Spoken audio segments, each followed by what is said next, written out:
નમસ્કાર નમસ્કાર નમસ્કાર નમસ્કાર વાલા વિદ્યાર્થી મિત્રો, કેમ છો? મજામાં? આઈએમપી બેચમાં આપનું હાર્દિક હાર્દિક સ્વાગત છે. Okay, all set, done done done done everybody. કેમ છો બાળકો? મોજમાં? હા સાહેબ, મોજમાં રહેવું, હે મોજમાં રહેવું, મોજમાં રહેવું. લખધણીની ખોજમાં રહેવું, બાકી મોજમાં રહેવું. વાહ, મોજમાં જ રહેવાનું હે ને બાળકો? યસ, મોજમાં, મોજે મોજ. સરસ. ચાલો, તમારી પરીક્ષા નજીક આવી રહી છે તો મોજ પણ બે પ્રકારની હોય. હા, એક વિભાગ એવો હશે જે આમ મોજમાં હશે, સાહેબ હવે આમે નથી આવડ્યું અત્યાર સુધી, હવે અત્યારે આટલા ટાઈમમાં નથી આવડ્યું, હવે આટલા ટાઈમમાં શું આવડી જાય સાહેબ, આમ મોજમાં હોય કે સાહેબ જો હોગા દેખા જાયગા. અને એક કેટેગરી એવી હશે જે મોજમાં હશે. શું કામ? સાહેબ અત્યાર સુધી બહુ મહેનત કરી છે, હજુ પણ મહેનત કરીએ છીએ અને હજુ જોરદાર મહેનત કરવાના છીએ. બોર્ડને જેવું પેપર પૂછવું એવું પૂછી લે, આપને કશો ફરક નહીં પડે સાહેબ, મોજમાં રહેવાનું. હા, તો મોજ બે પ્રકારની છે ને. હા, તો મોજમાં રહેવાનું, પણ મારા અંદાજે કઈ મોજમાં રહેવું જોઈએ કે ભાઈ મહેનત કરીએ છીએ અને કરતા રહીશું સાહેબ, અને ગમે તેવું પેપર આવશે આવડતું રહેશે સાહેબ. બસ આ પ્રકારની મોજ મનમાં હોવી જોઈએ. તો એ મોજ ક્યારે હોય? જ્યારે આપણે વાંચવાની, લખવાની, પેપર પ્રેક્ટિસની પ્રેક્ટિસ થાય. ઓકે, સરસ. ચાલો, આજે વિદ્યાર્થી મિત્રો કર્મચારી વ્યવસ્થા વિશે વાત કરવાના છીએ અને મોસ્ટ આઈએમપી ચેપ્ટર છે 5 ગુણ માટે. આ ચેપ્ટરમાંથી 5 ગુણના પ્રશ્નો પૂછાય છે. So be careful about this chapter because the chapter is very most important to 5 marks questions. 5 માર્ક્સના પ્રશ્નો માટે સરસ મજાનું આઈએમપી ક્વેશ્ચન ચેપ્ટર છે. ઓકે, જોઈએ બાળકો, કર્મચારી વ્યવસ્થા વિશે જરા કહી દઉં. સૌથી પહેલા છે ને બાળકો, પહેલા છે ને કર્મચારીઓને માનવ યંત્ર ગણવામાં આવતું.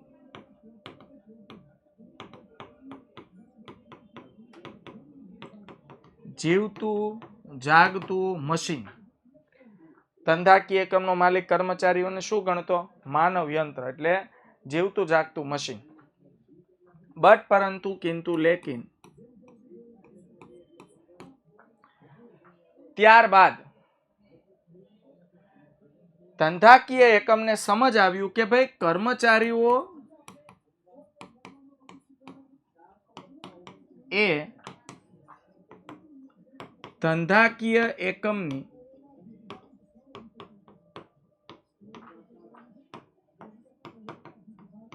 અમૂલ્ય મિલકતો છે. ધંધાકીય એકમની અમૂલ્ય મિલકતો છે. કોણ? કર્મચારીઓ. ઓકે, કર્મચારીઓને લાગણીશીલ વ્યક્તિ છે, એની પાસેથી કામ કઢાવવા માટે બળજબરીનો ઉપયોગ થતો નથી. કર્મચારીઓ પાસેથી કામ કઢાવવા માટે મગજનો ઉપયોગ થાય છે. યાદ રાખજો, કર્મચારી પાસેથી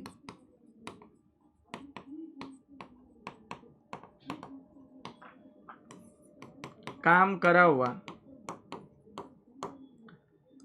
બળજબરી નહીં, પરંતુ કર્મચારીઓ પાસેથી કામ કઢાવવા માટે બળજબરી નહીં, પરંતુ મગજથી કામ લેવામાં આવે છે.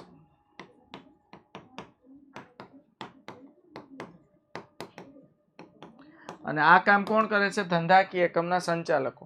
એટલે જ બાળકો સંચાલનને કળા પણ કહેવામાં આવી છે, કારણ કે કળા એટલે છે કે કર્મચારીઓ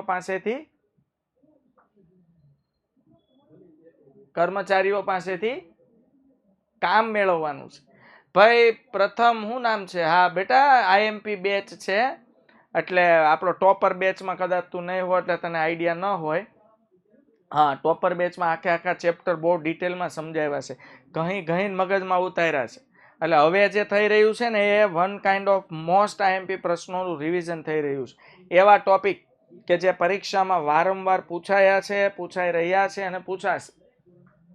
ઓકે, સો યસ, મહેનત આપણે વધારો તો યાદ તો પૂરેપૂરા જ કરવાના ને બેટા.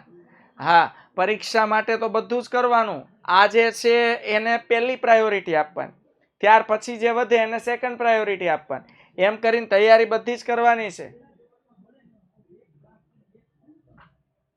ઓકે, ચાલો. તો બાળકો, આ જે કર્મચારીઓ છે, કર્મચારીઓની પેલા છે ને બાળકો, કર્મચારીઓની પસંદગી, ભરતી, તાલીમ, વિકાસ બાબતે ઘણા અસમંજસ હતા. કયા કામ માટે કયો કર્મચારી યોગ્ય ગણાય કોઈ ચેક કરતું નહોતું. મજા આવે ને કામ માટે ગમે તે કર્મચારીને રાખી મૂકવામાં આવતા. સમજ પડે છે? આઈડિયા આવે છે?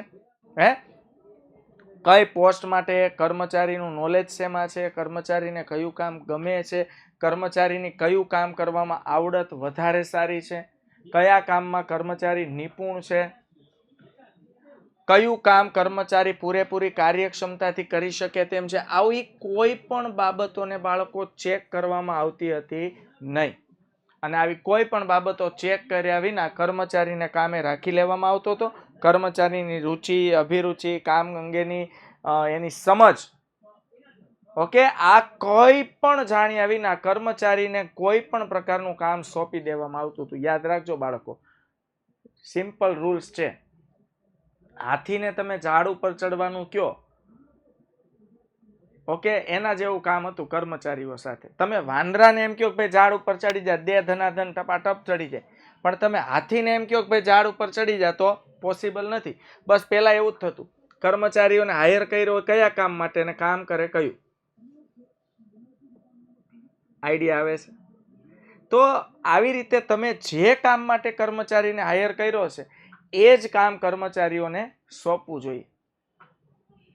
યાદ રાખજો, જો જે કામ માટે, જે કામમાં કર્મચારી નિપુણ છે, જે કામ કરવાની કર્મચારીમાં સમજ વધારે છે, જે કામ કરવાની યોગ્યતા વધારે છે, આ કામ જો કર્મચારી કરશે ને તો એ પૂરી નિષ્ઠાપૂર્વક અને સંપૂર્ણ પૂરેપૂરી કાર્યક્ષમતાથી કામ કરી શકશે. ઓકે, એટલે હાલના સમયમાં કર્મચારીઓ માટે એક અલગ વિભાગ બનાવવામાં આવ્યો છે, જેને કહીએ છીએ માનવ સંસાધન વિભાગ. અલગથી આખો વિભાગ બનાવવામાં આવ્યો છે, માનવ સંસાધન વિભાગ, જેને આપણે કહીએ છીએ HRD, human resource development. Okay, અને આ હ્યુમન રિસોર્સ ડેવલપમેન્ટમાં માનવ વિકાસ કેવી રીતે થાય, ધંધાકીય એકમમાં કામ કરતો કર્મચારી છે એ કેવી રીતે આપણે એને પાસેથી કામ પણ લઈ શકીએ અને કર્મચારી પોતાના કામથી સંતુષ્ટ પણ હોય. નહીતર ઘણી જગ્યાએ એવું થાય, કર્મચારી કામ માત્ર એટલે કરે છે કે એને એનાથી આર્થિક વળતર મળે છે. કેટલીક વખતે પોતાના કામથી સેટિસ્ફેક્શન નથી મળતું, સંતુષ્ટ નથી મળતું. કેટલીક વખત કામ પસંદ હોય છે પણ ઉપરી અધિકારીઓના જે હુકમશાહીને એના નિર્ણયો જે છે, જે કર્મચારીઓના ફેવરમાં નથી હોતા, જે કર્મચારીઓને પસંદ પડતા નથી, એના કારણે પણ કર્મચારી પૂરેપૂરી કાર્યક્ષમતાથી કામ કરી શકતો નથી. તો કર્મચારીનો વિકાસ થાય, કર્મચારીઓનો આર્થિક અને માનસિક બંને રીતે વિકાસ થાય, એ માટે ધંધાકીય એકમમાં હવે પ્રયત્નો શરૂ થઈ ગયા છે. એના માટે બાળકો માનવ સંસાધન સંચાલન, જેને આપણે કહીએ છીએ human resource management, HRM, human resource મેનેજમેન્ટની પણ શરૂઆત થઈ ગઈ છે. એટલે કર્મચારી વ્યવસ્થાને પણ સંચાલનના એક ભાગ તરીકે સ્વીકારવામાં આવ્યું છે. પહેલા દૂર દૂર સુધી સંચાલનમાં કર્મચારી વ્યવસ્થા ક્યાંય નહોતું. હવે ખબર પડી કે આધુનિક યુગમાં કે ભાઈ મશીન ચલાવનાર કોણ છે? કર્મચારી. ધંધાકીય એકમના સાચી મિલકત કોણ છે? કર્મચારી. કર્મચારી વિનાનો ધંધાકીય એકમ તમે ઇમેજિન કરજો. કાગડા ઉડતા હોય સાહેબ, કાગડા ખાલી ખમ હોય છે ને. તમે જુઓ ને, તમારી સ્કૂલમાં ખાલી રવિવારની રજા હોય એટલે રજાના દિવસે તમારે આટો મારવાનો, એટલે તમને જ તમારી સ્કૂલે નહીં ગમે, પણ ચાલુ દિવસે તમે જાઓ એટલે મોજે મોજ હોય કે નહીં, ચહલ પહલ હોય કે નહીં. ગાર્ડન બગીચામાં જુઓ, ગાર્ડન બગીચાનો ચોક્કસ ટાઈમ હોય, ટાઈમ પૂરો થઈ ગયો હોય, એ ટાઈમમાં તમારે બગીચામાં આટો મારવાનો, એ બગીચો તમને કરડવા દોડશે, એટલો ખાલી ખમ લાગશે, તમને મજા નહીં આવે. પણ 5 વાગ્યા પછી તમે જાઓ એટલે બાળકો ને વડીલો ને વૃદ્ધો ને આખો બગીચો એમનો ભરેલો છે. તો ધંધાકીય એકમ છે ને એક બગીચો જ છે. ઈ બગીચો જે છે એમાં કર્મચારીઓ જે છે એ બગીચાના બાળકો છે. તો એ બાળકોને તો જ મજા આવશે જો ધંધાકીય એકમના અધિકારીઓ, ધંધાકીય એકમના માલિકો, ધંધાકીય એકમના સંચાલકો કર્મચારીઓ બાબતે વિચારશે. વિચારવાનું નવું કાંઈ નથી. જો કઈ કઈ બાબતોનું ધ્યાન રાખવાનું. એક તો કર્મચારીઓને પૂરતું વળતર આપો. જોઈ પોતે જે કામ કરે છે તે કામના બદલામાં પૂરતું વળતર આપો. બીજું, કર્મચારી જે કાર્યમાં નિપુણ છે તે કાર્ય સોંપવું જોઈએ. કર્મચારી જે કાર્યમાં નિપુણ છે તે કાર્ય કર્મચારીને સોંપવું જોઈએ, જેથી કરીને કર્મચારી પોતાની પૂરેપૂરી કાર્યક્ષમતાથી કામ કરી શકે. આઈડિયા આવી ગયો? ઓકે. કર્મચારીઓને સમયાંતરે એનું સન્માન કરવું જોઈએ, બોનસ આપવા જોઈએ, સારા કાર્ય બદલ કમિશન આપવું જોઈએ. આવી રીતે કર્મચારીઓને સતત અને સતત અભિપ્રેરણ પૂરું પાડવું જોઈએ. અભિપ્રેરણ એટલે પ્રોત્સાહન. જો આવી બધી બાબતો ધંધાકીય એકમમાં થતી હોય તો એ ધંધાકીય એકમનો કર્મચારી ધંધાકીય એકમથી સંપૂર્ણ સંતુષ્ટ રહે છે. અને આવો સંતુષ્ટ કર્મચારી હંમેશા ધંધાકીય એકમની પ્રગતિના પંથે લઈ જાય છે. ઓકે, ચાલો. તો કર્મચારી વ્યવસ્થામાં બાળકો કર્મચારીઓની ભરતી, પસંદગી, તાલીમ, વિકાસ, બઢતી આવા અનેકો કાર્ય કર્મચારી વ્યવસ્થામાં કરવામાં આવે છે. યોગ્ય કાર્યક્ષમ કર્મચારીઓને બઢતી પણ આપવામાં આવે છે. બઢતી એટલે પોતે જે પોસ્ટ પર કામ કરે છે એના કરતાં ઊંચી પોસ્ટ, સત્તા વધી જાય, એનો પગાર વધી જાય. આવા ઘણા બધા કાર્યો હવે હાથ ધરવામાં આવે છે. આજે આપણે બાળકો વાત કરવાના છીએ કર્મચારીના ભરતીના પ્રાપ્તિ સ્થાનો. ભરતીના બે પ્રાપ્તિ સ્થાનો છે, આંતરિક અને બાહ્ય. પહેલા એ કહી દો, આંતરિક એટલે ધંધાકીય એકમની અંદરના પરિબળો. કર્મચારીઓને સાચવવા માટે તબીબી સેવા આપવામાં આવે છે. Yes, absolutely right. આંતરિક પરિબળો. અને બાહ્ય પરિબળો એટલે બાળકો ધંધાકીય એકમની બહારના પરિબળો. એ બધા બાહ્ય પરિબળો છે.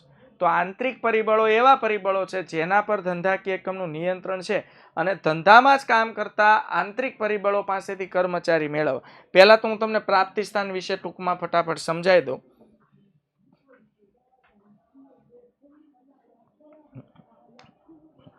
જો આંતરિક પ્રાપ્તિ સ્થાનો અને બાહ્ય. પહેલા ભરતી કહી દો. ભરતી એટલે શું બાળકો? હું તમને ઉદાહરણ સહિત સમજાવી દઉં એટલે કાંઈ માથાકૂટ જ નહીં. કે સમજો કે ભાઈ મારું સોલાર પેનલ બનાવવાનું કારખાનું. ચાલો, સોલાર પેનલ બનાવવાનું કારખાનું. હાલો, મારા કારખાનામાં 10 પોસ્ટ ખાલી છે. ઓકે, 10 પોસ્ટ કઈ એના માટે આપણે લખી દે. શેના માટેની 10 પોસ્ટ ખાલી છે? તો કે ભાઈ એન્જિનિયર માટે. એન્જિનિયરિંગ માટેની કેટલી પોસ્ટ ખાલી છે બાળકો? 10 પોસ્ટ ખાલી છે. હવે 10 પોસ્ટ ખાલી હતી એટલે કર્મચારી મેળવવા માટે ધંધાકીય એકમ એટલે કે મેં શું કર્યું બાળકો? અખબારમાં, ન્યૂઝમાં એક યાદી આપી, એક જાહેરાત આપી કે ભાઈ મારે 10 પોસ્ટ માટે એન્જિનિયર વ્યક્તિની જરૂર છે. ઓકે, હા. પછી એની વ્યાખ્યા જોઈએ. પહેલા સમજો કે ભરતી એટલે શું. એટલે હું તમને આખું મારે ત્યાં ખાલી જગ્યા કેટલી છે? 10. હવે ભાઈ હું તો ભાઈ ન્યૂઝપેપરમાં એડવર્ટાઈઝ આપું એટલે આપણને ખબર છે ભારતમાં શિક્ષિત બેરોજગારોની કમી નથી. ઘણા એવા ભણેલા છે પણ ગણેલા નથી સાહેબ. તો ભણેલા છે પણ ગણેલા નથી ને એની પાસે રોજગારી નથી, અથવા કેટલીક વખત ભણેલાય છે ને ગણેલાય છે ને છતાંય રોજગારી નથી મળતી. ઓકે, તો 10 પોસ્ટ માટે ભાઈ જો 10 પોસ્ટ માટે અલગ અલગ અલગ અલગ એરિયામાંથી અલગ અલગ અલગ અલગ જગ્યામાંથી ટોટલ 35 અરજીઓ મળી. કેટલી અરજી? અરજી એટલે એપ્લિકેશન, એટલે આપણી દેશી ભાષામાં આપણે કહીએ તો રિઝ્યુમ. ઓકે, કેટલા લોકોનું રિઝ્યુમ મળ્યું? 35. હવે મને એ કહેજો 35 માંથી પસંદ કેટલા કરવાના? 10. તો 35 માંથી 10 પસંદ કરવાના, તેને કહેવાય પસંદગી. 35 માંથી 10 પસંદ કરવાના, એને કહેવાય બાળકો પસંદગી. હવે આપણે આવીએ ભરતી. તો ભરતી કોને કહેવાય? 10 પોસ્ટ માટે કેટલા લોકો એ ચઢાઈ કરી? તો 10 પોસ્ટ માટે 35 લોકોએ ચઢાઈ કરી. આ 35 લોકોને કહેવાય કર્મચારીઓની ભરતી. ભરતી એક બાળકો ખાલી પોસ્ટ કરતા ઓછી પણ હોઈ શકે, ખાલી પોસ્ટ જેટલી પણ હોઈ શકે, અને ખાલી પોસ્ટ કરતા વધુ પણ હોઈ શકે. હા, અને બાકીના જે વધે એને રિક્ષા કરી દેવાની હોય, પણ રિક્ષા નહીં કરીએ, આપણે એક સુવિધા રાખી છે પ્રતીક્ષા યાદી, એટલે હું સમજાવીશ તમને. હા, નહીતર તો આપણે રિક્ષા રેડી જ રાખ્યું હોય, આ વધારાના હોય સીધી રિક્ષા જ કરી દેવાની, પણ આપણે એવું નહીં કરીએ. એના માટે આપણે વેઇટિંગ લિસ્ટ રાખી છે. ઓકે,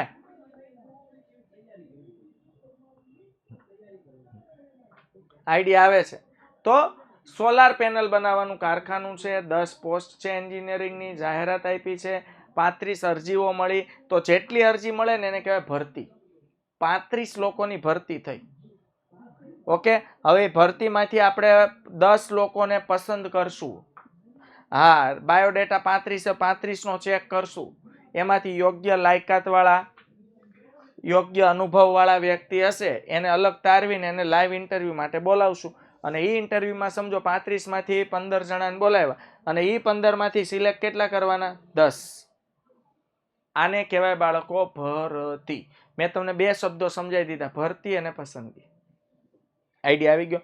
તો હવે સમજો કે મારે 10, આજે આપણે શીખવાના ભરતીના પ્રાપ્તિ સ્થાનો જણાવો. તો એમાં શીખવાનું શું છે બાળકો? મારે સમજો કે ભાઈ 10 લોકોની પોસ્ટ છે, એટલે 10 લોકો જોઈએ છે. તો આ 10 લોકો હું ક્યાંથી મેળવી શકું? એના સોર્સ કયા કયા છે? ઓકે, એને કહેવાય પ્રાપ્તિ સ્થાન. આઈડિયા આવી ગયો? હા કે ના? તો સોર્સ એને કહેવાય બાળકો. આપણે જે વસ્તુ જોઈતી હોય ક્યાંથી મળી શકે? હું તમને એમ કહું, તમારે ચોખા જોતા હોય તો એ ક્યાંથી મળી શકે? કરિયાણાની દુકાનેથી. પછી તમારે ફ્રૂટ જોતું હોય ક્યાંથી મળે? ફ્રૂટ માર્કેટમાંથી. શાકભાજી જોતું હોય ક્યાંથી મળે? શાકભાજી માર્કેટમાંથી. ઓકે, તો આ બધા એના સોર્સ છે. શાકભાજી જોતું હોય શાકભાજી માર્કેટમાં મળે, ખેતરમાંથી મળે. તો અલગ અલગ એના સોર્સ, જેને કહેવાય પ્રાપ્તિ સ્થાન. તો ભરતીના પણ બાળકો 2 પ્રકારના સોર્સ છે, કે કઈ 2 જુદી જુદી જગ્યાએથી કર્મચારીઓ મેળવી શકાય.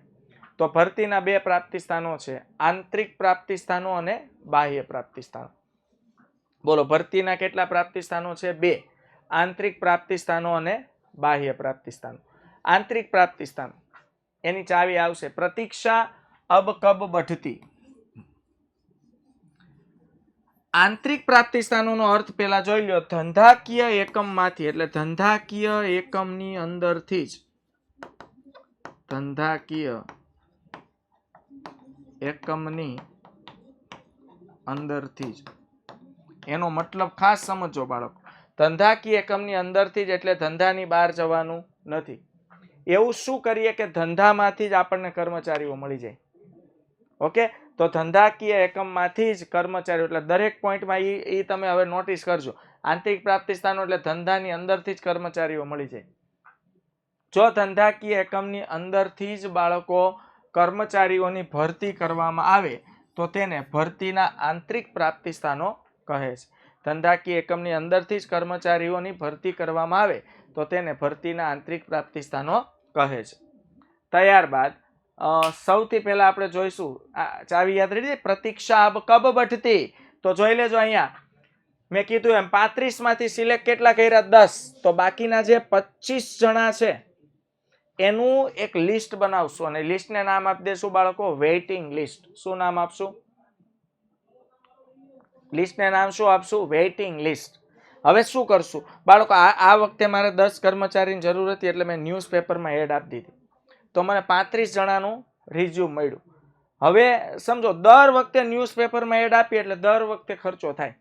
વારંવાર જ્યારે કર્મચારીની જરૂર પડે ત્યારે ન્યૂઝપેપરમાં એડવર્ટાઇઝમેન્ટ આપીએ એટલે વારંવાર આપણને ન્યૂઝપેપર વાળા પૈસા માગે એટલે આપણે એને આપવા પડે. પણ આપણે શું દિમાગ લગાવ્યું કે 35 લોકોની ભરતી થઈ છે, એમાંથી રાખવાના કેટલા છે? 10. તો બાકીના જે 25 લોકો વધે ને એનું એક લિસ્ટ બનાવી દે. લિસ્ટ આપણી ફાઇલમાં મૂકી દો. કે કેમ? તો કે ભાઈ ભવિષ્યમાં પાછા કર્મચારી જો જરૂર પડે ને ત્યારે પેલા ન્યૂઝપેપરમાં એડ નહીં આપવાની. આ 25 જણાનું વેઇટિંગ લિસ્ટ છે ને, હાલો એ બધાને ફોન કરવાના. હાલો ભાઈ જગ્યા ખાલી થઈ છે, કેમ થાય? આવું છે કે આવું છે? હાલો આવી જાવ, બોલાવી લેવાના. આઈડિયા આવ્યો? સમજાય છે? તો આ રીતે બાળકો કામ થાય. તો આ પ્રતીક્ષા યાદી છે. જો ભૂતકાળમાં ભરતી અંગે જાહેરાત આપી, પહેલા એકવાર તો આપણે જાહેરાત આપી હોય, હાલો, અને તેમાં જરૂરિયાત કરતા વધુ ઉમેદવારની ભરતી કરીને, હવે જરૂરિયાત કરતા વધુ ઉમેદવારોની ભરતી થઈ હોય, એમાંથી જરૂરિયાત મુજબના કર્મચારીની શું કરવામાં આવે? પસંદગી. અને બાકીના ઉમેદવારો જે વધે એની એક શું બનાવવાની બાળકો? યાદી તૈયાર કરવાની. બાકીના જે ઉમેદવારો વધે એની શું તૈયાર કરવાની? યાદી. યાદી એટલે લિસ્ટ. એટલે આપણા કેસમાં બાકીના ઉમેદવારો કેટલા છે બોલો? ઓકે, સરસ, ચાલો. એટલે આપણા કેસમાં બાકીના ઉમેદવારો છે 25. એનું એક લિસ્ટ બનાવવાનું. એનું એક બાળકો શું બનાવવાની? યાદી. તો તેને કહેવાય બાળકો પ્રતીક્ષા યાદી, વેઇટિંગ લિસ્ટ. શું ફાયદો થાય? તો કહી દીધું સાહેબ. પ્રતીક્ષા યાદીને કારણે ભરતી કરવાની પ્રક્રિયા ફરીથી કરવી પડતી નથી. પ્રતીક્ષા યાદીના કારણે ભરતી કરવાની જે પ્રક્રિયા છે એ ફરીથી નથી કરવી પડતી. ફરીથી ન્યૂઝપેપરમાં એડ નથી આપવી પડતી. ફરીથી જાહેરાત નથી છપાવવી પડતી. વારંવાર ખર્ચો કરવો પડતો નથી. આપણી પાસે જે લિસ્ટ પડ્યું છે એમને ફોન કરવાનો, એમાંથી મળી જાય તો પછી આગળ પ્રોસેસ કરવાની કોઈ જરૂર છે નથી. તેથી ધંધાકીય એકમના સમય, શક્તિ અને બાળકો નાણાંની બચત થાય છે. ધંધાકીય એકમના સમય, શક્તિ અને નાણાંની બચત થાય છે. સમય પણ બચે. વારંવાર ભરતી કરીએ તો સમય બગડે, બરોબર? હા, લેબર કામ ભરતી કરીએ એમાંથી સારા કર્મચારી શોધવાના, પસંદ કરવાના, એટલે એનર્જી જોઈએ. હા ને, મહેનત તો એમાં લાગે ને સાહેબ. પછી નાણાંની બચત. જો પ્રતીક્ષા યાદી હોય તો ન્યૂઝપેપરમાં એડ નો આપવી પડે, પૈસા બચે. તો આ પ્રતીક્ષા યાદી. હવે દરેક વખતે એ ટાર્ગેટ રાખજો, હમણાં બોલું એ પ્રમાણે. પ્રતીક્ષા યાદી બોલો, મારે બહાર જઈને મારી પાસે વેઇટિંગ લિસ્ટ હતું તો મારે ન્યૂઝપેપર આપીને જાહેરાત કરવી પડી? નો. એનો મતલબ મારે બાહ્ય સોર્સમાંથી કર્મચારી મેળવવાની જરૂર રહે નહીં. અંદર ને અંદરથી કર્મચારીઓ મળી ગયા.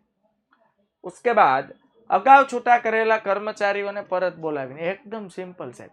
સાહેબ ઘણી વખત સંજોગો એવા બને, ધંધો છે સાહેબ, ઉતાર ચડાવ, ભરતી ઓટ, અપ ડાઉન, સુખ દુઃખ આવ્યા કરે. તો દુઃખના સમયમાં, મંદીના સમયમાં જ્યારે ધંધાકીય એકમ નું જે પ્રોડક્શન છે, પ્રોડક્શન ઘટે છે, વેચાણ ઘટે છે, ના કારણે પૂરતા કર્મચારીઓ અફોર્ડ કરી શકતા નથી.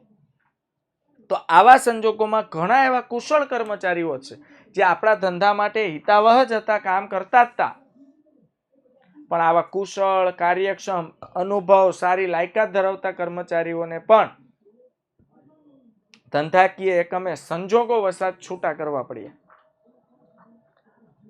ડન. પણ કર્મચારીઓ સાથે ધંધાકીય એકમે સંબંધ નથી બગાડ્યા. ધંધાકીય એકમે શું કહીને મોકલ્યા હતા? જો ભાઈ મંદીનો માહોલ છે અને હું છું બિઝનેસમેન. બિઝનેસમેન ક્યારેય ખોટ ખાઈને ધંધો કરે નહીં.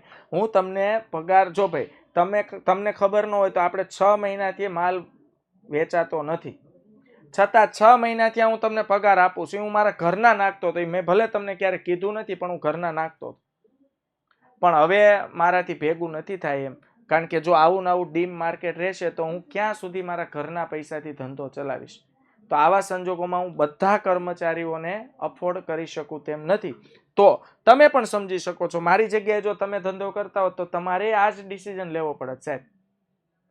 તો આવા સંજોગોમાં હવે એક વસ્તુ પોસિબલ છે. અત્યારે હું તમને ટેમ્પરરી રજા આપું છું. જેવું મંદીનું મોજું પલટી જશે અને તેજીમાં પરિવર્તિત થશે તે દિવસે હું તમને પાછા બોલાવીશ. તમે બધા અનુભવી છો, આવડતવાળા છો, લાયકાતવાળા છો, સારી કુશળતા છે. મારે તમારી બહુ જરૂર છે અને હું બિલકુલ દુઃખી છું કે તમે મારો ધંધો છોડીને જાઓ છો, પણ ના છૂટકે હૈયે હાથ રાખીને મોઢામાં ડૂમો ભરાઈ જાય એ રીતે મારે બોલવું પડે છે અને તમને કહેવું પડે છે કે અત્યારે તમે 2 મહિના માટે હું તમને રજા આપું છું. પછી જો મંદી હજુ પણ કન્ટિન્યુ રહેશે તો હજુ તમારે રજા રહેશે. હું પણ બોલાવું ત્યારે જો તમારી પાસે બીજે ક્યાંય કામ તમને ન મળ્યું હોય અને તમે પાછા આવવા ઈચ્છતા હો તો તમે આવી જાજો. આવું શક્ય છે બાળકો?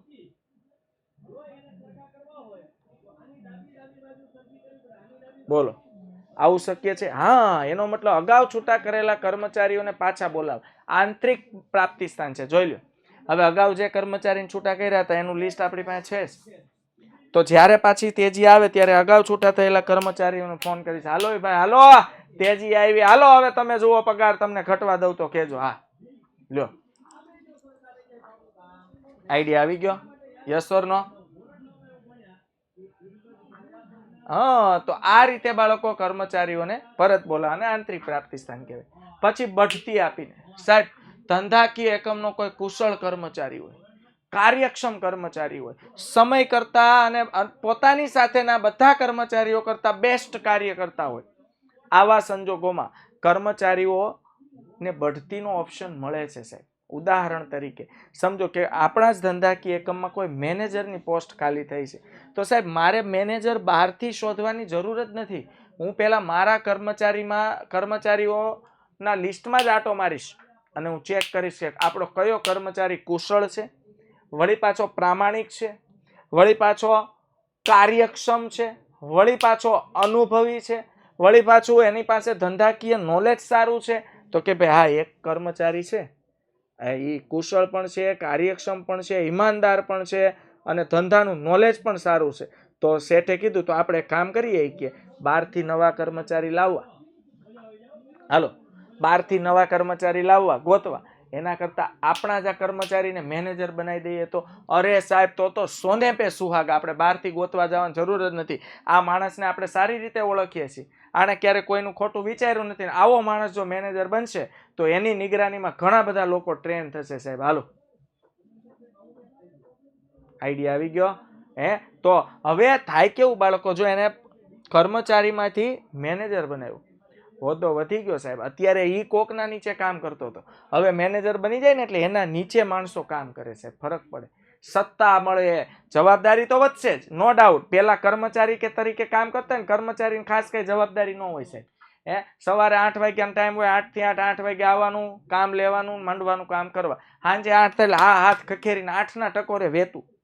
જવાબદાર વ્યક્તિને એવું ન હોય સાહેબ. 8 વાગે ને પછી બધા કર્મચારી વહી જાય પછી ફેક્ટરીમાં આટો મારવો પડે, જોવું પડે બધું વ્યવસ્થિત છે, આ તે બધું ચેક કરીને, લાઇટ પંખા બધું કમ્પ્લીટ ચેક કરીને વ્યવસ્થિત લોક મારીને જવાનું. તો જવાબદારી તો વધશે જ, પણ ઓથોરિટી વધશે ને સાહેબ. સત્તા કોને ન ગમે?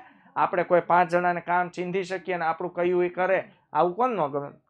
બધાને જ ગમે સાહેબ, બધાને જ ગમે. આઈડિયા આવી ગયો? તો બઢતી આપીને, તો જો પોતાના જ કર્મચારીઓને પોતાના જ ધંધામાં ઉપરના હોદ્દા પર લઈ જવા છે, વર્તમાન હોદ્દા પરથી ઉપરના હોદ્દા પર મૂકવા, કે જેનાથી એઓનું વેતન, સત્તા અને જવાબદારીમાં ફેરફાર થાય. એટલે વેતન, સત્તા અને જવાબદારી ત્રણેયમાં શું થાય બાળકો? ફેરફાર લખ્યો છે, પણ હવે એ સીધું જ લખી શકાય. વેતન, પગાર, એટલે કે વેતન, સત્તા અને જવાબદારીમાં શું થાય છે? વધારો. બઢતી સિનિયોરિટી કે કાર્યક્ષમતા પ્રમાણે આપવા. જો બઢતી બે રીતે આપી શકાય, યાદ રાખજો. સિનિયોરિટી એટલે આપણે અહીંયા લઈ શકીએ અનુભવ. ઘણા વર્ષોથી જે વ્યક્તિ ધંધામાં કામ કરતા હોય એને બઢતી આપવામાં આવે. અને ઘણીવાર કાર્યક્ષમતાને આધારે હોય યંગ, પણ ઓલા 15 વર્ષથી કામ કરતા હોય ને એની સાઈડ કાપી નાખે ને સારી પોસ્ટ મેળવી લે. એ આવડતનો ખેલ છે. અત્યારે સમય એવો છો, ધ્યાન રાખજો બાળકો. હા, 20 વર્ષથી ભલે જે વ્યક્તિ એકનું એક કામ કરતા હોય, પણ તમારી સૂઝબૂઝ, સમજ શક્તિ અને કાર્યક્ષમતાને લીધે તમે 20 વર્ષથી કામ કરતા વ્યક્તિને પણ પાછા પાડી શકો છો અને એના કરતાં પણ ઊંચા પોસ્ટ પર, ઊંચા હોદ્દા પર તમે બેસીને કામ કરી શકો છો. શક્ય છે સાહેબ. એટલે કહું છું, ભણતરની સાથે ગણતર કેળવજો. ખાલી પુસ્તકિયા કીડા બનતા નહીં. ભણતરની સાથે ગણતર, નોલેજ, કહેવાય ને વ્યાવહારિક નોલેજ હોવું જોઈએ. કયા વ્યક્તિ સાથે કેમ, કેવી રીતે, કેવા પ્રમાણમાં કેમ વાત કરવી, આ બધું આવડવું જોઈએ સાહેબ. બઢતીના કારણે કર્મચારીનો કાર્ય ઉત્સાહ, જુસ્સો તેમજ વફાદારી વધે છે. સાહેબ વધે જ ને. બઢતી થાય એટલે હું શું વિચારીશ સમજો, હું કર્મચારીમાંથી મેનેજર બનું તો પહેલા તો મારો હોસલો બુલંદ થઈ જાય. મને એમ થાય કે ના ના, મારા શેઠ લોકોને મારા પર પૂરેપૂરો વિશ્વાસ છે, તો 60 કર્મચારી હતા એમાં મને જ કેમ મેનેજર બનાવ્યો. મારો ઉત્સાહ વધે, હું વધુ પ્રામાણિક બની જઈશ સાહેબ. હાલો, કે આટલો વિશ્વાસ મારા પર કર્યો છે, આ વિશ્વાસ હું કોઈ દી તોડીશ નહીં. આઈડિયા આવ્યો? તો જ્યારે ધંધાકીય એકમમાં નવી જગ્યા ઊભી થાય કે ખાલી જગ્યા પડે ત્યારે સંચાલકો તેમના વર્તમાન કર્મચારીઓના જ્ઞાન, વર્તમાન કર્મચારીઓનું નોલેજ, અનુભવ, આવડત, કૌશલ્ય, પ્રામાણિકતા, વફાદારી, આવી બધી બાબતો તપાસે છે અને પોતાના જ કર્મચારીને બઢતી આપે છે, પ્રમોશન આપે છે, ઊંચી પોસ્ટ આપે છે, ઊંચી સત્તા આપે છે, ઊંચી જવાબદારી આપે છે અને પગારમાં પણ શું કરે છે? વધારો. કર્મચારીઓના મિત્ર, સગા સંબંધીઓને તક આપીને. અય સાહેબ, મારે સમજો 5 કર્મચારીની જરૂર હોય તો હું પહેલા મારા જ કર્મચારીઓને કહીશ. અમારે આપણે અહીંયા વિદ્યાકુલમાં ભાવિન સર છે, બરોબર છે. હા, એને સમજો કોલિંગ માટે, સેલ્સ ટીમ માટે સ્ટાફ જોઈતો હોય કે અધર સ્ટાફ જોતો હોય ને, એટલે પહેલા કોને કે ખબર? અમને કે સાહેબ આપણે વિડીયો એડિટિંગ માટે સ્ટાફ જોઈએ છે, કોઈ સારા કોલેજ BCA, આપણે તો ભણાવતો હોય એટલે અમને એમ કે તમે તો સાહેબ ભણાવતો હોય, તમારે પાસે તો 12મા ધોરણમાં ઘણા છોકરા ભણી નીકળ્યા હોય, તો 2-3 સારા BCA કરતા હોય ને કોલેજની સાથે સાથે વિડીયો એડિટિંગનું કામ કરવું હોય તો કયો ને સાહેબ. તો આને શું કહેવાય ખબર? પોતાના સ્ટાફ પાસેથી કર્મચારીઓ શોધવાને આંતરિક પ્રાપ્તિસ્થાન કહેવાય. કેટલીક વખત એના ભાઈબંધને ફોન કરેલા, હે 5 જણાની જરૂર છે, ગોઈત ને યાર. સગા સંબંધીમાં ફોન કરે, જાણ કરે. તો આવી રીતે પોતાના જ ભાઈબંધ, સગા સંબંધીઓને તક આપીને, અથવા કર્મચારીઓના સગા સંબંધીઓને તક આપી, કર્મચારીઓને કહેશે એટલે સમજો હું કર્મચારી થયો ભાવિન સરનો, એણે મને કીધું તો હું મારા સગા સંબંધીઓને વાત કરીશ કે ભાઈ અહીંયા જો વેકેન્સી છે, તમારે નોકરી કરવી હોય તો કામ કરવાની મજા આવશે, બોલો કેમ થાય? આવું છે. આઈડિયા આવી ગયો? ઓકે, તો આ છે કર્મચારીઓના મિત્ર, સગા સંબંધીઓને તક આપીને. ત્યાર પછી બદલી કરીને. ભાઈ બદલી એટલે ટ્રાન્સફર. બદલી એટલે શું? ટ્રાન્સફર. ભાઈ કેટલાક ટ્રાન્સફર સુખદ હોય છે તો કેટલાક ટ્રાન્સફર દુઃખદ હોય છે. સરકારી નોકરિયાતને આવું બહુ થાય સાહેબ. જો ટ્રાન્સફર પોતાના જિલ્લામાં, પોતાના ગામમાં થાય તો સાહેબ એને આમ જો એની ખુશીનો પાર ન હોય. પણ ટ્રાન્સફર જો કોઈ અન્ય ગામડામાં થઈ ગયું તો ભાઈની બેન્ડ વાગી જાય, એને ના છૂટકે, એને ઠેલા લબાચા ભરીને જવું પડે. હે, તો જ્યારે ધંધાકીય એકમની જરૂરિયાત અનુસાર કર્મચારીના હોદ્દા, વેતન, સત્તા વગેરેમાં ખાસ ફેરફાર કર્યા સિવાય, જો બદલી છે ને એમાં બાળકો કર્મચારીનો હોદ્દો, પગાર અને એની સત્તામાં ખાસ કઈ ફેરફાર થતો નથી. હું એમ કહું ભાઈ એક ટીચર છે, સરકારી ટીચર, બરોબર, એને નોકરી લાગી એટલે સૌથી પહેલા સુરત જિલ્લામાં લાગી, ત્યારે બહુ ખુશ હતા સાહેબ, કારણ કે સુરતના જ હતા, સુરતમાં સરકારી નોકરી લાગી. 5 વર્ષ થયા ને એટલે સરકારે એને ફેરવીને સીધા મૂકી દીધા બનાસકાંઠામાં. તો બોલો હવે એને પોતાના શહેરથી દૂર જવાનો અહંગરો લાગશે, પોતાના શહેરથી દૂર જવાનું દુઃખ લાગશે, પણ હા, સુરતથી બનાસકાંઠા જશે તોય રહેશે તો ટીચરો જ. હાલો, મતલબ એના હોદ્દામાં કોઈ ફેરફાર થવાનો નથી. અચ્છા, પગારમાંય કોઈ ફેરફાર થશે નહીં, સત્તામાંય કોઈ વધારો થશે નહીં, જગ્યા બદલશે ખાલી એક સ્થળથી બીજા સ્થળ. તો આ એક સ્થળેથી બીજા સ્થળે ખસેડવાની જે પ્રક્રિયા છે એને જ બાળકો કહેવાય બદલી. જ્યારે ધંધાકીય એકમમાં કર્મચારીઓની અછત કે અભાવ હોય, કર્મચારીઓની શોર્ટેજ હોય, તેવા વિભાગમાં અન્ય વિભાગમાંથી બદલી કરવામાં આવે છે. ઘણી વખત કર્મચારીઓની શોર્ટેજ હોય. હું તમને વાત કરું બાળકો, આપણે અહીંયા પેપર સેટનો હમણાં એટલો ઓર્ડર હતો ને, હજારોની સંખ્યામાં પેપર સેટ મોકલવાના હતા. ખાલી ઉદાહરણ બદલું તો અમે અહીંયા અપોઇન્ટ થયા છીએ ટીચર એઝ અ તમને ભણાવવા માટે, પણ ભાવિન સર અમને રિક્વેસ્ટ કરી કે એક કામ કરો કે આ હજારોની સંખ્યામાં પેપર સેટ મોકલવાનો છે આજે, કે આમ જો આમ ફ્રી પડો ને એટલે ફટાફટ આવી જાજો થોડીક હેલ્પ કરાવવા માટે. હાલો, આઈડિયા આવી ગયો છે કે નહીં? તો તેવા વિભાગમાં અન્ય વિભાગમાંથી પણ શું કરવામાં આવે છે? બદલી.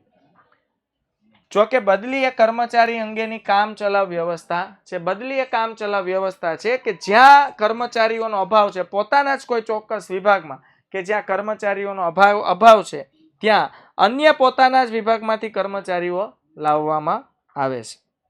ત્યારબાદ બઢતી સાથે બદલી, buy one get one free. કેટલીક વખત બઢતી સાથે બદલી કરવામાં આવે, એટલે કર્મચારીનું સ્થાન પણ બદલવામાં આવે છે, એનો હોદ્દો પણ બદલાઈ જાય છે, એનું વેતન પણ બદલાઈ જાય છે, સત્તા પણ વધી જાય છે, જવાબદારી પણ વધી જાય છે. આ સૌથી બેસ્ટ. પણ આમાં દુઃખદ વસ્તુ હોઈ શકે કે પોતે ઈચ્છીએ એવી જગ્યામાં જો બદલી ના થઈ તો વળી પાછી કર્મચારીની બેન્ડ ભાગી જાય. એ તો અલગ વાત છે, પણ આ આઈડિયા આવી ગયો. બઢતી અને બદલી શીખ્યા એટલે બઢતી સાથે બદલી. આ બધા છે ને બાળકો આંતરિક પ્રાપ્તિ સ્થાનો છે. આમાં ક્યાંય બહારથી કર્મચારીઓ શોધવાની જરૂર છે નહીં. હવે આવે બાળકો બાહ્ય પ્રાપ્તિ સ્થાનો. બાહ્ય પ્રાપ્તિ સ્થાનો હવે તમે ફટાફટ કમ્પેર કરી શકશો. બાહ્ય પ્રાપ્તિ સ્થાનોની ચાવી શું છે? શેઠે રોજ મજૂર આગે જાહે, એટલે શેઠ દરરોજ મજૂર પાસે જાશે. શેઠે રોજ મજૂર આગે જાહે. શું યાદ રાખવાનું? શેઠે રોજ મજૂર આગે જાહે. ચાલો, ધંધાકીય એકમની બહારથી કર્મચારીની ભરતી કરવામાં આવે તો તેને ભરતીના બાહ્ય પ્રાપ્તિ સ્થાનો કહે છે. ધંધાકીય એકમની બહારથી જો કર્મચારીઓની ભરતી કરવામાં આવે તો તેને ભરતીના બાહ્ય પ્રાપ્તિ સ્થાનો તરીકે ઓળખવામાં આવે છે. બાહ્ય એટલે હવે છે ને આઉટ ઓફ બિઝનેસ જતું રહેવાનું, ધંધાની અંદરથી નહીં, ધંધાની બહાર વહી જવાનું. સૌથી પહેલા છે શૈક્ષણિક સંસ્થાઓ દ્વારા. સાહેબ, આજે મોટી મોટી કંપનીઓ શું કરે છે? સારી એવી શૈક્ષણિક સંસ્થાઓ હોય, જેમ કે IIM, IIT,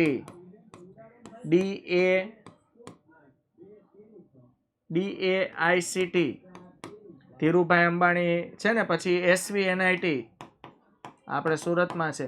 સાહેબ, આ એવી પ્રતિષ્ઠિત ઇન્સ્ટિટ્યૂટ છે કે જ્યાં મોટી મોટી મલ્ટીનેશનલ કંપનીઓ આ ઇન્સ્ટિટ્યૂટમાં આવે અને આ ઇન્સ્ટિટ્યૂટમાં અભ્યાસ કરતા લાસ્ટ યરના જે સ્ટુડન્ટ હોય ને, હજુ તો એ સ્ટુડન્ટ છે, ત્યાં તો સાહેબ એને નોકરીએ રાખી દે. સ્ટાર્ટિંગ પેકેજ 12 ને 15 ને 20 લાખ રૂપિયા છે કે નહીં? તો આવી રીતે આજે આ બધી જે સંસ્થાઓ છે, ઇન્ડિયન ઇન્સ્ટિટ્યૂટ ઓફ મેનેજમેન્ટ છે, IIT એટલે ઇન્ડિયન ઇન્સ્ટિટ્યૂટ ઓફ ટેકનોલોજી છે, SVNIT છે, Sardar Vallabhbhai national institute of technology છે.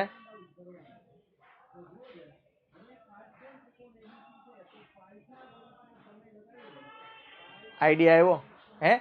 તો બાળકો, આ બધી જે સંસ્થા છે ને, એ પોતે ભરતી મેળો યોજે છે. શું કરે છે? ભરતી મેળો, જેને કહેવાય કેમ્પસ પ્લેસમેન્ટ. શું કહેવાય? Campus placement. ભરતી મેળાનું આયોજન કરતી હોય છે. નોકરીદાતા પોતાની જરૂરિયાત મુજબના ઉમેદવારની પસંદગી કેમ્પસમાં રૂબરૂ મુલાકાત દ્વારા કરે છે. આના માટેનું બેસ્ટ ઉદાહરણ છે 3 ઇડિયટ્સ.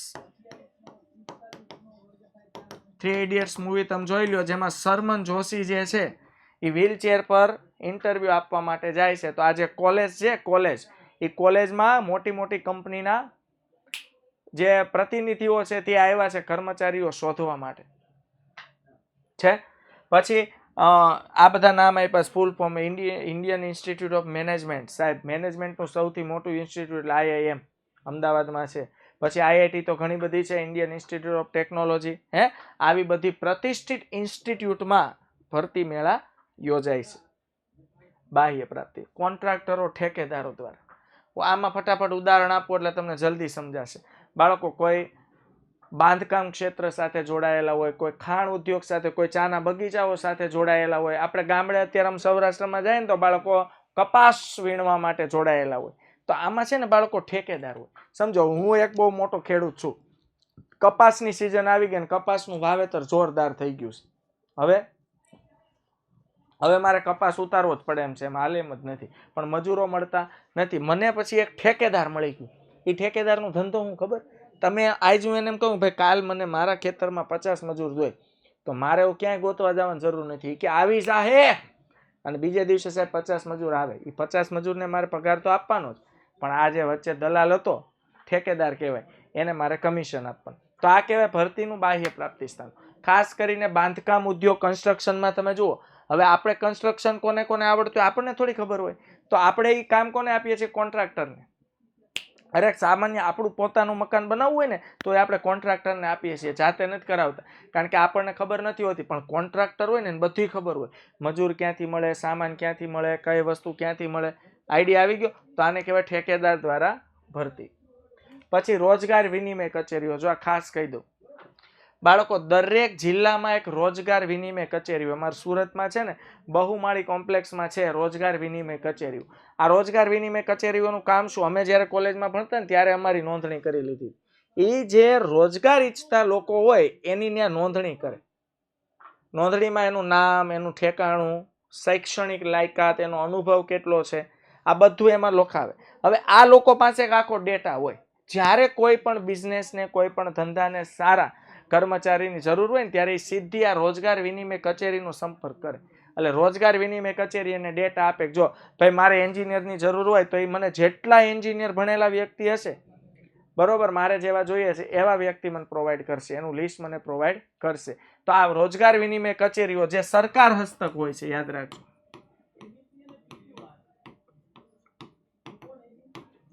સરકાર હસ્તક હોય છે.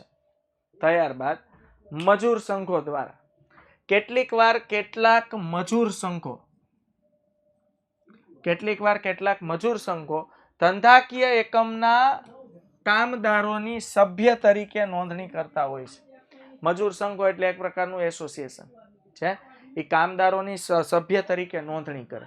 હવે આ બધા કર્મચારીઓની આ એસોસિએશનમાં નોંધણી હોય. જ્યારે સમજો કે હું કોઈ ધંધાકીય એકમનો માલિક છું, મારે કર્મચારીની જરૂર છે, હું ખાલી એસોસિએશનનો સંપર્ક કરી લઉં ને એટલે મને જોઈએ ને એટલા કર્મચારીઓ અહીંથી મળી જાય. આને કહેવાય બાળકો મજૂર સંઘો દ્વારા નિમણૂક.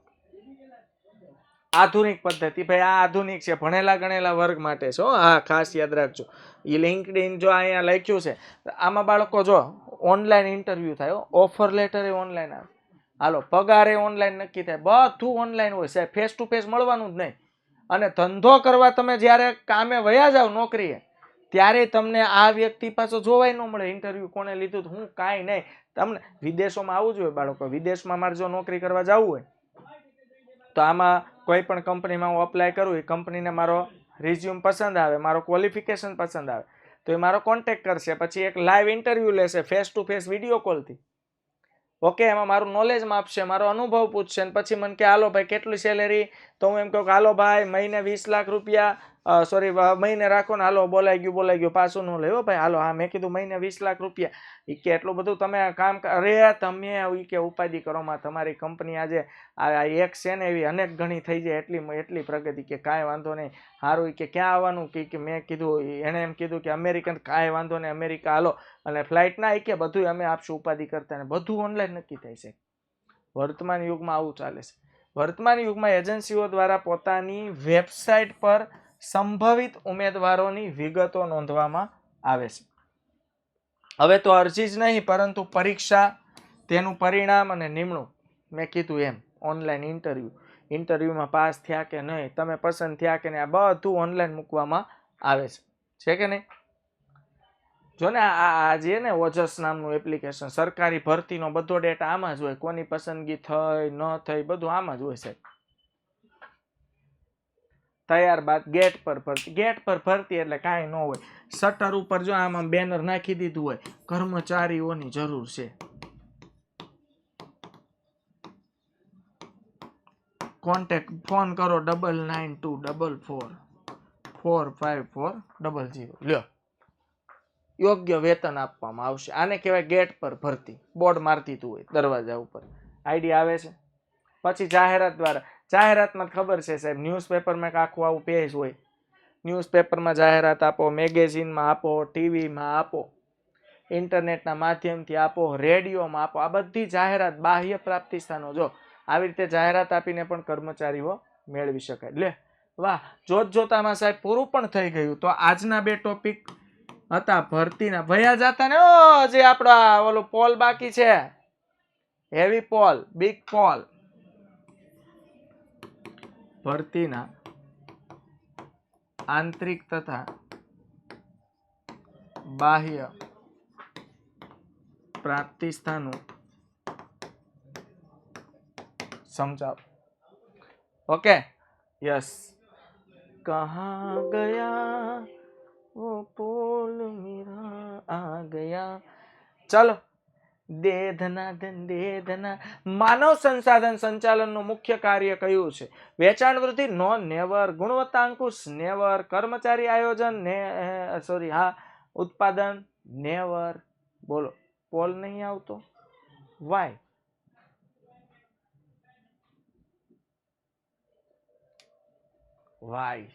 why this is happen? This is not. फोटा ले लेता हूं.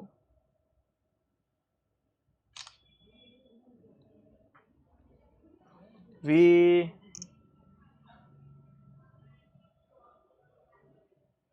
try better.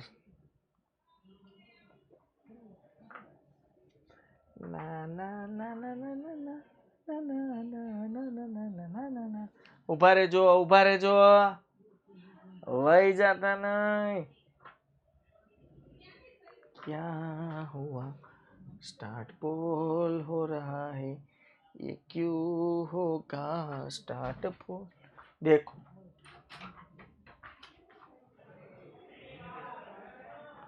हुआ हुआ हुआ हुआ, देखो.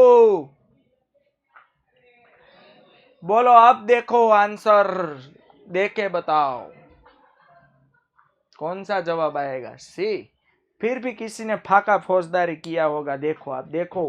चलो, शो लीडर बोर्ड. बुकोलिया आदित्य, वाह, आदित्य साहब बाजी मारी गया છે. Next questions. ये क्या हो गया फिर से? हाँ आया. चलो, પસંદગીની પ્રક્રિયાનો પ્રથમ તબક્કો શું છે? તો મને એવું લાગે છે કે એ નથી, ડી નથી, બી અને સી માં હું કન્ફ્यूज છું. तो मेरा जो कंफ्यूजन है वो आप मिट. अरे वाह, आपका जवाब है बी और यही राइट आंसर है. देखते हैं ये कौन फाका फौजदारी कर रहा है. Divya, Divya, Divya, very good. उसके बाद नेक्स्ट क्वेश्चंस. ઉમેદવારની આવડત કઈ કસોટી દ્વારા નક્કી થાય છે? તો ઉમેદવારની આવડત બુદ્ધિ કસોટી, અભિરુચિ કસોટી, મનોવૈજ્ઞાનિક નથી લાગતું, ધંધાકીય કસોટી આવશે. મને એ ને ડી માં કન્ફ્યુઝન છે. હા, શું આવશે? ડી. ડી. અરે આમાં તો જો એલા, હે, સાચો જવાબ છે ડી. ઓકે, 52 જણા એ બુદ્ધિ કસોટી વાળા બુદ્ધુ. ચાલો, સાનિયા બેન અવ્વલ આવ્યા છે. ચોથો ક્વેશ્ચન્સ. કર્મચારીઓની ભરતી, પસંદગી, તાલીમ, બઢતી અને નિવૃત્તિ પછીના કાર્યનો સમાવેશ શેમાં થાય છે? તો ભરતી, પસંદગી, તાલીમ, બઢતી અને નિવૃત્તિ પછીના કાર્યનો સમાવેશ નહીં, તમે બોલો, તમે બોલો. વાહ, 158. બાકી જે ફાકા મારે છે, વાહ, ઉસકા ભી કોઈ તોડ નહીં. હે, આમાં પણ સાનિયાબેન બાજી મારી ગયા છે. અને લાસ્ટ ક્વેશ્ચન. ઉમેદવારની કાર્ય પ્રત્યેની અભિરુચિ કે રસ જાણવા માટે લેવાતી કસોટી. આઈ હોપ કે રસ તો रुचि, रुचि तो अभिरुचि. मारो जवाब છે સી. आपका जवाब सोचो. હું સી કહીશ ને તોય જોશે. હા, કાંઈ વાંધો નહીં. ચાલો, ઓકે. સાનિયાબેન આજે બાજી મારી ગયા છે બાળકો. હે, સરસ મજાની બાજી. ચાલ, સરસ, વેરી ગુડ વિદ્યાર્થી મિત્રો. તો ફરીથી આપણે મળીશું નેક્સ્ટ લેક્ચરમાં. ત્યાં સુધી આવજો. Bye bye, take care, C you. જય હિન્દ, ભારત માતા કી જય.